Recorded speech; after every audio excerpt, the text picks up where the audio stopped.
আজকে আমি কি রান্না করছি তোমরা প্রথম থেকে শেষ পর্যন্ত দেখো।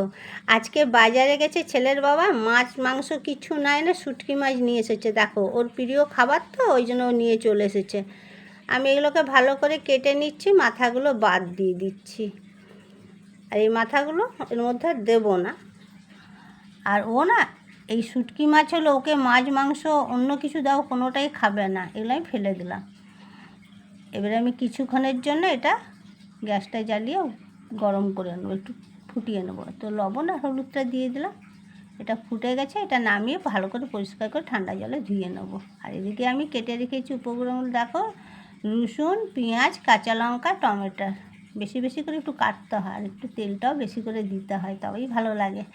তা আমি রসুনগুলো প্রথমে ভেজে নিলাম, এবার পেঁয়াজ ভেজে নিচ্ছি, হলুদ দিয়ে দিলাম, কাঁচা লঙ্কাগুলো দিয়ে দিয়েছি, পরিমাণ মতন লবণ দিয়ে দিলাম। এটা ভালো করে একটু কষিয়ে নেব, মানে ভাজা ভাজা করে নেব। প্রায় ভাজা ভাজা হয়ে এসেছে। কুচিয়ে রাখা টমেটোগুলো আমি এর মধ্যে দিয়ে দিলাম, দিয়ে আর একটুখানি নাড়াচাড়া করে নিই। আর ওইদিকে যে আমি মাছগুলোকে ধুয়ে রেখেছি, ওই মাছগুলো এবারে লোটে মাছগুলো এর মধ্যে দিয়ে দেবো, দিয়ে একটু নাড়াচাড়া করে নেবো। এটা ভাজা ভাজাও হয়ে যাবে। আর তোমরা কে কে খেয়েছো বলো তো শুটকি মাছ, আমাকে একটু কমেন্ট করে জানাবে। লঙ্কার গুঁড়ো দিয়ে দিলাম, দিয়ে নাড়াচাড়া করে কিছুক্ষণের জন্য আমি জল দিয়ে ঢেকে দেবো।